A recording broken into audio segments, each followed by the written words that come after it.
Good morning and welcome to this first module of a lighthearted look at thinking.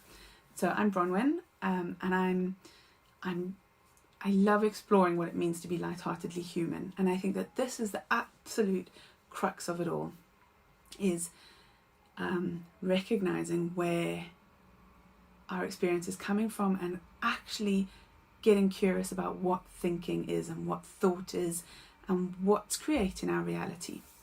So I got a bit of a story for you. So I had been married 10 years now, and for the first for a long time, probably the majority of that time, I've had a really regular recurring thought, and I now can sort of call it like the divorce thought. So I would look at my husband and our relationship and think, I can't do this for the next however many years. I don't know if I want to be married with you. I don't even know if I really like you. I don't think you're good for me. I don't think you help me in my life. That kind of thinking, all right? And it was pretty consistent, okay? And it didn't feel nice, yeah? But something in me, like I never acted on it, okay? I didn't act on it. And I think, sort of looking back at it now, something inside me was like, okay, well, I don't know if that's true. I don't know if I can trust that thought. All right, so that was pretty constant going on, all right? But then I've also had a difficult relationship with food, shall we say, for pretty much my whole life. And I would have a thought about eating something that wasn't good or I wasn't allowed to, all right? And I'd become a bit obsessed about it. So say, for example, I decide, I need, every night basically, I go to bed, I feel yuck, I feel bloated, I feel sick, heartburn, all the rest of it. And every night I'm like, okay, tomorrow is going to be this day. I start this diet. Tomorrow is going to be good. But the next morning, wake up, and within an hour, I've had the kids on my back, I've had my husband on my back, I've running into the divorce thinking, the stress thinking, the I can't cope thinking, and then I know what I can do. I can have some toast, or I'm going out later so I can go to the shop and buy a bun or a cake or something. And I'd latch onto that thought, yeah? So I'd latch onto that thought and I'd obsess about it until I've actually done what I said I'm going to do, okay? So repeated cycle pretty much every day for the last 5-6 years. And then I got curious. So I sort of heard something in what I'm going to share with you in this series.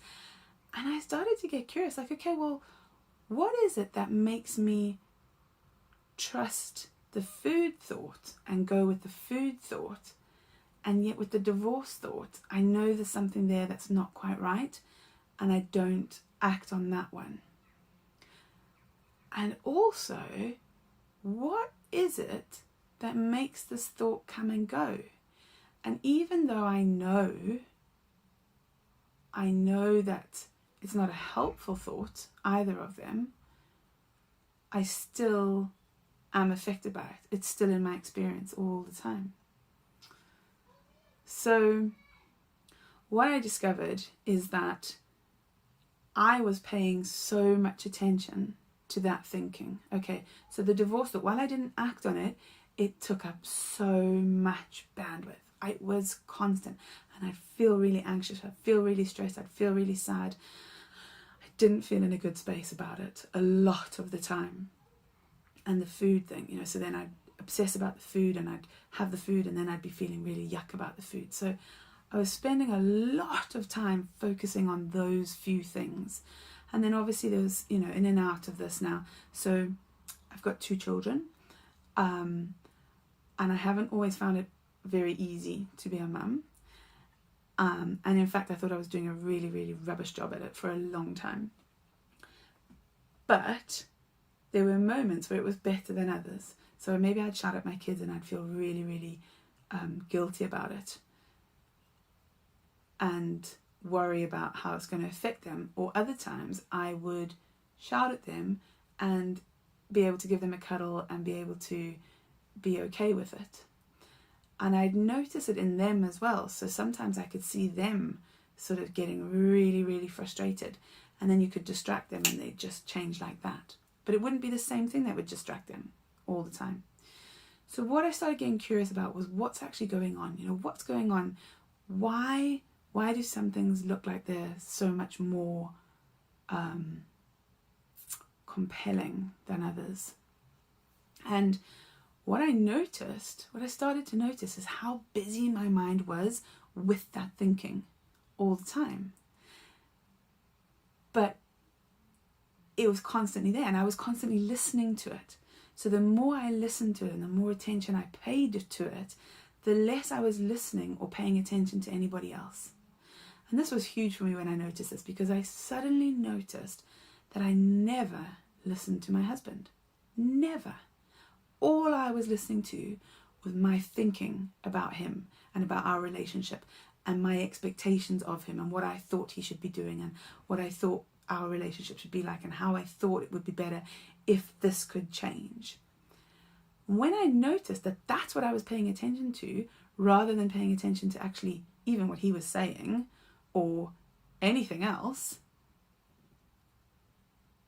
it suddenly sort of freed up a bit of space. And through having the thought, so I still have the thought, but I'm like, there's the divorce thought again. Okay, well, I don't need to pay attention to that one because I'm not going to do anything about it. And it doesn't make me feel great. And it's you know, it comes and goes. It comes and goes all the time. Now, the food one's a bit more tricky, but only because it's become so habitual for me to actually pay attention to that thought. You know, that was my coping strategy for a long time. All right, you feel uncomfortable, food thought comes in, yes, that's what I'll do. All right. So what I wanted to do by talking about these couple of stories is just sort of introduce the kind of I suppose the thinking, the thought, that actually maybe our thinking, maybe there's something to this. Maybe it's not as concrete as we think. And that's what we're going to explore in the next 2 videos, all right? But alongside that, I want you to be aware that when you're thinking, when you've got a busy mind, you can't be listening, okay? So if you're listening to me and you're thinking, oh yeah, but this is what I think and that's what I think, I know you're wrong there, and you're not actually going to be able to hear. You can't listen and think at the same time. And this is what I found with my relationship, was that I wasn't listening to him because I was so busy thinking about what was going on in my head all the time that I couldn't listen. I thought I knew what he was saying. I thought I was listening, but I was hearing my interpretation of it because I was going through my thinking all the time. So yeah, so that's what I'd like to ask you to, first of all, just try not to intellectualize necessarily what I'm saying, but just try and listen.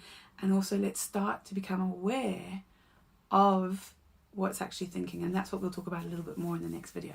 Okay. Thanks for listening. I'll see you in a bit.